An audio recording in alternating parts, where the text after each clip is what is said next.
First reading. A reading from the prophet Jeremiah, chapter 20, verses 7 to 9. O Lord, you have deceived me, and I was deceived. You are stronger than I, and you have prevailed. I have become a laughing stock all the day. Everyone mocks me, for whenever I speak, I cry out, I shout, violence and destruction.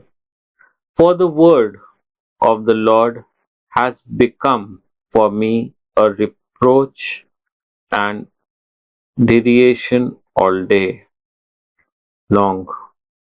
As I say, I will not mention him or speak any more in his name.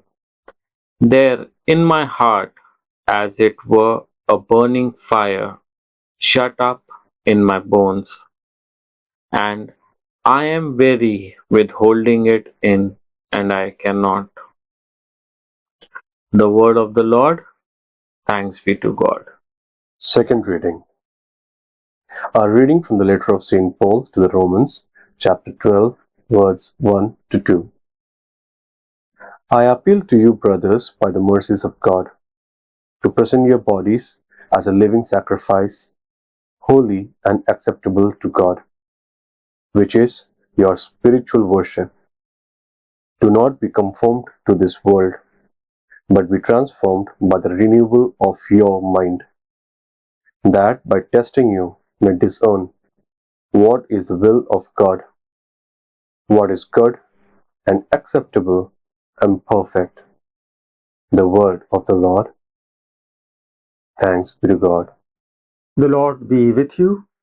A reading from the Holy Gospel according to Matthew.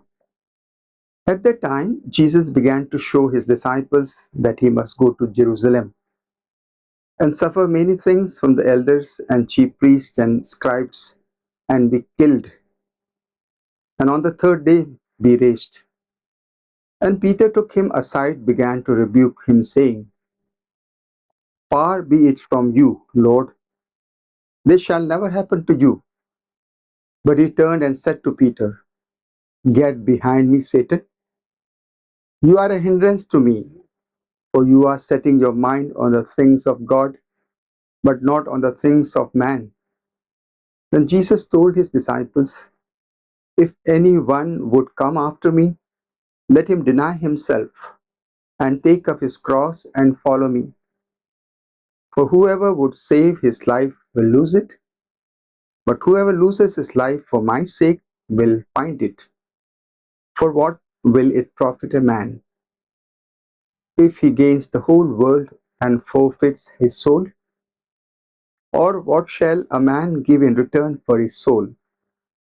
For the Son of Man is going to come with his angels in glory of his Father, and then he will repay each person according to what he has done. The Gospel of the Lord. Dear friends, today Jesus is talking about his suffering, his death, and his resurrection. And we know when Peter hears it, he says to Jesus that this will never happen to you, Lord. But Jesus tells him, Get behind me, Satan. Jesus tells him very strictly because Peter was thinking about his own desire that this will never happen to the Lord. But this had to happen.